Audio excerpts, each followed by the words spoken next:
It's great to be here with so many clearly smart, enthusiastic, wide awake, and best of all, open-minded people. And it's amazing to see all the places you're coming from. And second, thanks so much for restricting the topic I've been given to such a conveniently narrow area, the future of the Asia-Pacific region and the role of education. There is, of course, a short answer to both. The future is bright and the role is big. Is that enough?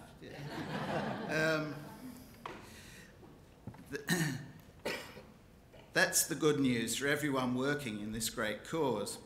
But getting there is likely to prove a tad more complex than merely pronouncing it. I'm going to talk briefly about the region in general, next about Australia's role, and then about the educational challenges. And I'm going to conclude, perhaps unsurprisingly, by endorsing balance. Let's start with the region itself. It has emerged from the global financial crisis with its standing in the world strengthened. It is set to become the largest economic region in the world. According to International Monetary Fund forecasts, within 20 years, Asian gross domestic product could exceed that of the group of 7 major industrial economies.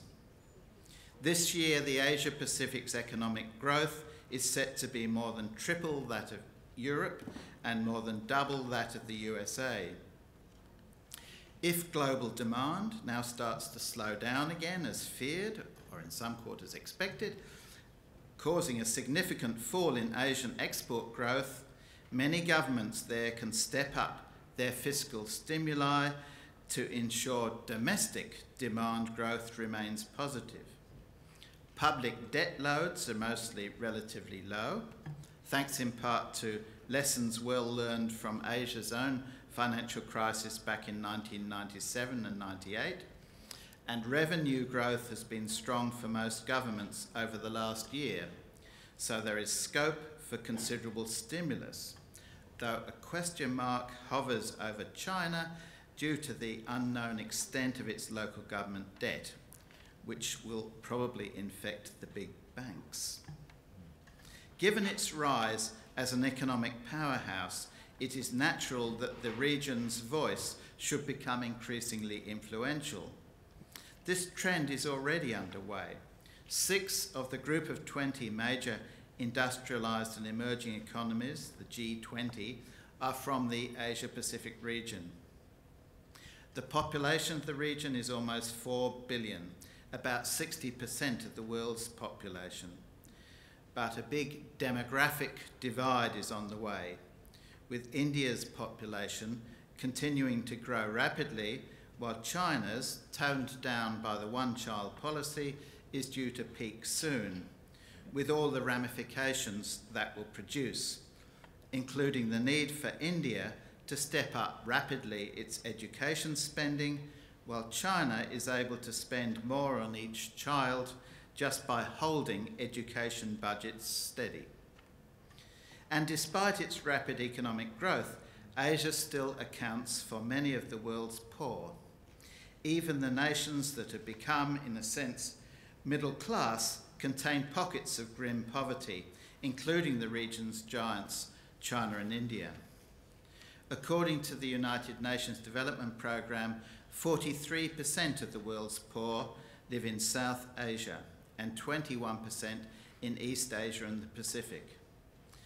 And bound up with this profile, women are grossly underrepresented in decision-making spheres. Just 16% of parliamentary representatives in Asia and 15% in the Pacific are female. The peak governing group in China, the Politburo Standing Committee, has never contained a woman in the 62 years of the People's Republic. The Asia-Pacific region is one of extraordinary ethnic, religious and political variety. Everything from theocracies to secular states, from hereditary kingdoms to liberal democracies, from socialism to capitalism, with all their many variants and amalgams.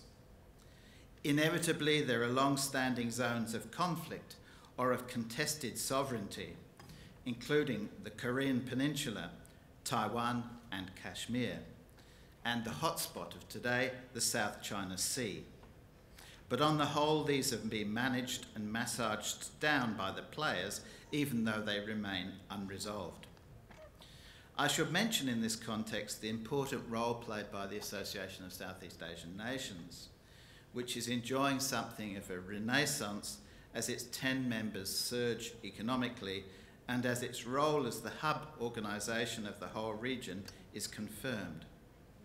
It is finalising its economic integration by 2015.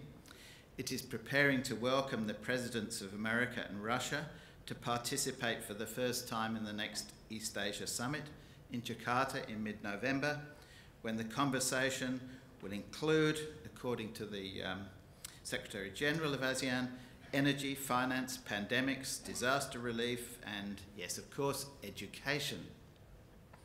Australia, India and New Zealand also became East Asia Summit members 3 years ago. ASEAN is starting to recognise that its founding principle of non-interference in member states is no longer viable in its original sense.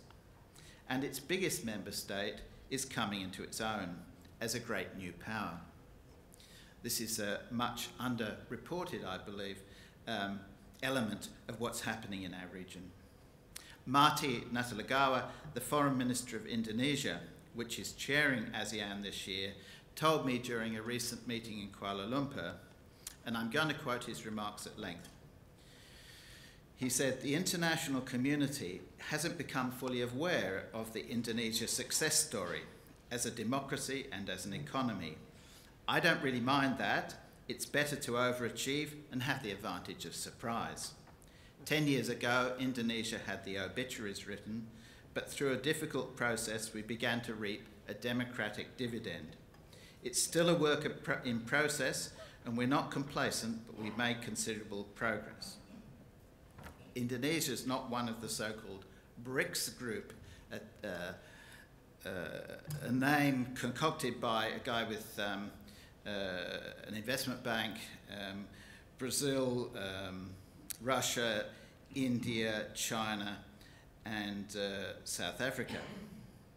"But I'm not into labels myself," said Marty.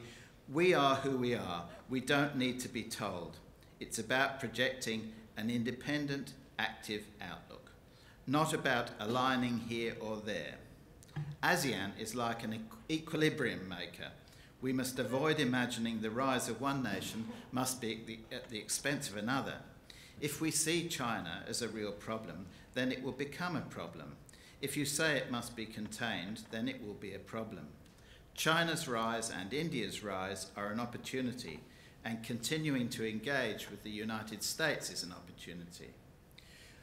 We are very aggressive in waging peace, in accentuating opportunity. We're not wet behind the ears, but we're realistic. Some of our friends suggested 18 months ago that Indonesia had somehow matured beyond ASEAN, but it's not a case of either or, it's one and the same. We're not interested in doing world, and meanwhile, our own traction in the region diminishes.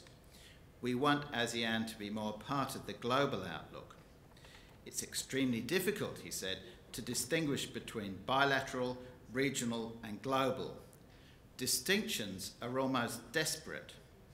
The political, economic and strategic are similarly interlinked. Without security, it's impossible to embark on any other pursuits. That doesn't mean more agreements or declarations, though. We've got enough of them. It's just a matter of doing it. We must move beyond intentions and plans for action. ASEAN is the regional incubator. China, Japan and South Korea used to meet only in the sidelines of ASEAN as ASEAN +3.